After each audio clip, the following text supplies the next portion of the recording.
तो मुल्ला मौलवियों से आप क्या उम्मीद करोगे? वो साइंस की, हिस्ट्री की, ज्योग्राफी की और फिजिक्स की बात करेंगे, केमिस्ट्री की बात करेंगे, वैसे मुल्ला मौलवी वाली बात करेंगे। इनका तो नाम ही पाकिस्तान है, जो सूअर से जुड़े हुए हैं, इसलिए इनके मुंह से भी सूअर ही निकलता है। सोचो, सूअर इनमें हराम है, लेकिन बोलेंगे बराबर दिन भर सूअर ही सूअर। कि आपने कर दी कि भैया पूर्व विधायक, तो भैया पूर्व बने क्यों? अपने ऐसे विचारों की वजह से, अपने ऐसे व्यवहारों की वजह से, अपने ऐसे राजशाही बातों की वजह से वो पूर्व बन गए। ऐसा ना हो जाए कि तुम जैसे अरविंद केजरीवाल को दिल्ली छोड़ के भागना पड़ रहा है, कभी गुजरात, कभी पंजाब, ऐसे आपको भी भागने की बारी पड़ जाए। हर बार ऐसा क्यों होता है कि जिससे भारत की दुश्मनी है वही हमेशा राहुल गांधी की तारीफ करते हैं। इस टाइम पे हमारी जो पूरी विपक्ष है, खास करके हमारे राहुल गांधी जी, वो डीप स्टेट के और कम्युनिस्ट पार्टी के गोदी में खेल रहे हैं। ऐसा विपक्ष भारत को आज बहुत समय बाद मिला और मैं चाहूंगा राहुल गांधी को ओवैसी जी रिप्लेस करें। नमस्कार, मैं शिवम चौबे और आप देख रहे हैं सौगंध टीवी। सरहद पार पाकिस्तान से जब पूर्व क्रिकेटर मोहम्मद यूनुस सूर्य कुमार यादव, जो कि भारतीय टीम के कप्तान हैं, एशिया कप में उनको सुअर यादव कहकर संबोधित करते हैं तो भारतीयों का खून खौल जाता है। ये वो देश है जो कुत्ते की दुम के जैसी है, जो कभी सीधी होने का नाम नहीं लेती। बातें मोहब्बत की करते हैं पर सामान जो है वो नफरत का देखते हैं। उसी की तर्ज पर भारत में भी कुछ लोग निकल आते हैं। आम आदमी पार्टी के पूर्व मंत्री सौरभ भारद्वाज ये कहते हैं कि सूर्य कुमार यादव तुम्हारी कोई औकात नहीं, बीसीसीआई, आईसीसी, तुम सब की कोई औकात नहीं, क्योंकि तुम किसी भी शहादत को समान नहीं कर सकते। और जिस तरीके से तुम लोग मैच खेलने में लगे हो, पैसे कमाने में लगे हो, तुम्हारे अंदर शहादत का सम्मान नज़र नहीं आता। सर, किस तरीके से देखते हैं? तो पाकिस्तान से पहले वो जो मोहम्मद यूनुस, जो अपने आप को पूर्व क्रिकेटर बोलता है, मुल्ला बोलता है अपने आप को, इस तरीके की भाषा अगर भारतीय कप्तान के खिलाफ इस्तेमाल करेगा तो हिंदुस्तानी क्या कहेंगे? देखो सर, आपने खुद ही जवाब दे दिया, मुल्ला बोलता है। तो मुल्ला मौलवियों से आप क्या उम्मीद करोगे? वो साइंस की, हिस्ट्री की, ज्योग्राफी की और फिजिक्स की बात करेंगे, केमिस्ट्री की बात करेंगे, वैसे मुल्ला मौलवी वाली बात करेंगे। हलाल जलाल और पता नहीं जिहाद, फलाना ढिमकाना, यही तो है। इनके खुद के मंत्री, शायद इसी ने बोला था कि हमारे, या किसी और ने बोला था, लेकिन पाकिस्तानी था वो, उसने बोला था कि हमारे जो क्रिकेटर होते हैं वो कन्वर्जन पे ज़्यादा ध्यान देते हैं और खेल पे कम ध्यान देते हैं। तो ऐसे पाकिस्तान से आप उम्मीद ही क्या करोगे? इनका तो नाम ही पाकिस्तान है, जो सूअर से जुड़े हुए हैं, इसलिए इनके मुंह से भी सूअर ही निकलता है। सोचो, सूअर इनमें हराम है, लेकिन बोलेंगे बराबर दिन भर सूअर ही सूअर।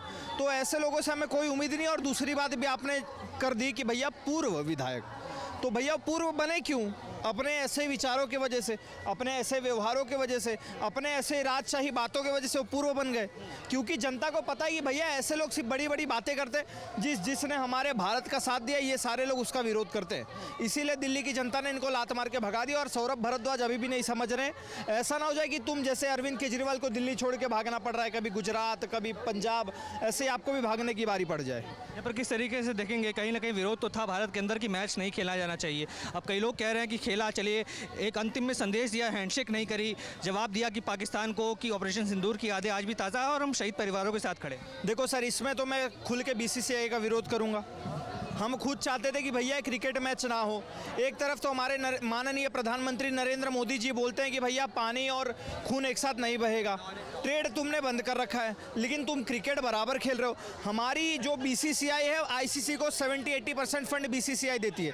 तो अगर बीसीसीआई चाहती ही तो चुटकी बजाते ये मैच रद्द हो जाता। लेकिन आपने क्रिकेट खेला, आपने शहादत को नज़रअंदाज करते हुए क्रिकेट खेला। लेकिन 2 कौड़ी का पाकिस्तान और 2 कौड़ी का सौरभ भारद्वाज कौन होता है हमारे क्रिकेटर को ऐसे बोलने वाला?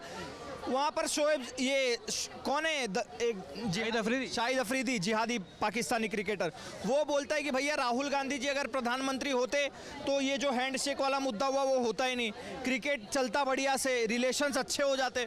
तो हर बार ऐसा क्यों होता है कि जिससे भारत की दुश्मनी है वही हमेशा राहुल गांधी की तारीफ करते हैं। डोनाल्ड ट्रंप अगर कुछ बोल दे कि भैया डेड इकोनॉमी है, तो राहुल गांधी जी भारत में आके उसका समर्थन करते हैं। शाहिद अफरीदी ने आज बोल दिया कि भैया राहुल गांधी जी अगर प्रधानमंत्री होते तो ये हैंडशेक वाला मुद्दा होता ही नहीं, राहुल गांधी जी उसकी भी तारीफ करेंगे।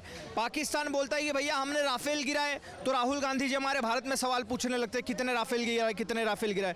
डोनाल्ड ट्रंप बोलता है कि भैया हमने सीज फायर करवाया, राहुल गांधी जी यहाँ पर गाना गाने लग जाते हैं, नरेंद्र सरेंडर, डोनाल्ड ट्रंप के बोलने पर सीज फायर करवा दिया। तो इसका साफ संदेश जाता है कि इस टाइम पे हमारी जो पूरी विपक्ष है, खास करके हमारे राहुल गांधी जी, वो डीप स्टेट के और कम्युनिस्ट पार्टी के गोदी में खेल रहे हैं। तो ऐसे लोगों का बहिष्कार होना चाहिए। और मैं मोदी जी को और गृह मंत्री अमित शाह जी को बोलना चाहता हूँ कि ऐसे देशद्रोही लोगों पर सख्त से सख्त कार्रवाई की जाए। देशद्रोही बता रहे, वो तो विपक्ष के सबसे बड़े नेता कहते सवाल पूछना, सरकार को घेरे में लेना, ये तो मेरा अधिकार है, मैं मेरे अधिकारों से क्यों वंचित करना चाहता? देखो सर, चाहता तो नहीं था मैं आजीवन काल तक कि ये कभी बोलूं, अपने मुख से कभी ऐसे शब्द निकालूं, लेकिन निकालना पड़ रहा है मजबूरन। मैं अपने ये जो सो कॉल्ड विपक्ष खुद को बोलते हैं ना, उनसे कहना चाहूँगा, अगर आपको विपक्ष की भूमिका सीखनी है तो जाके असदुद्दीन ओवैसी से सीखिए कि भारत का विपक्ष कैसा होना चाहिए।